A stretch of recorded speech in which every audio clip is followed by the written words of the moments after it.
அடுத்து இந்த ராதாரவி சார். ஆமாம், அவர் வந்து நல்ல நட்பு. அப்படியா? ஆமாம் ஆமாம். ராதாரவி நல்ல நட்புனா நைட்டு அதெல்லாம் உண்டு.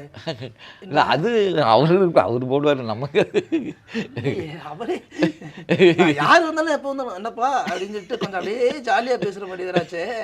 இல்லைன்னு சொல்கிறீங்க, இந்த நம்பரை தான் நம்ம வேணாம். இல்லை இல்லை இல்லையா? நெசமா தானா? கடவுள் அணைக்கணுங்க. இந்த சின்ன பிள்ளைய மாதிரி சத்தியமா அது மாதிரி தான் இருக்கு. இல்லை, ராதாரவி சார் ரொம்ப ஜாலியான ஒரு ஆளுங்கிறது தெரியும். அவருக்கு நல்ல உதவி பண்ணுவார். அவரும் நல்ல, நான் ஒரு மாருதி கார் ஒன்று, அப்போ உடலுக்கு இடம் கிடையாது, எனக்கு மாருதி கார் இருந்தது, உட இடம் கிடையாது. அப்புறம் அவருக்கு வீட்டுக்கு பின்ன தேனம்பட்டையில் வீடு ராதாரவி, அவங்க பின்னால் அவர் வீட்டுக்கு முன்னே நிறைய இடம் கிடக்கு, அதுக்குள்ளே கொண்டு விட்டுருவேன், விட்டுடா விட்டுருவாரு. மொத்தத்தில் உங்களுக்கு இந்த திரை அனுபவம் எப்படி?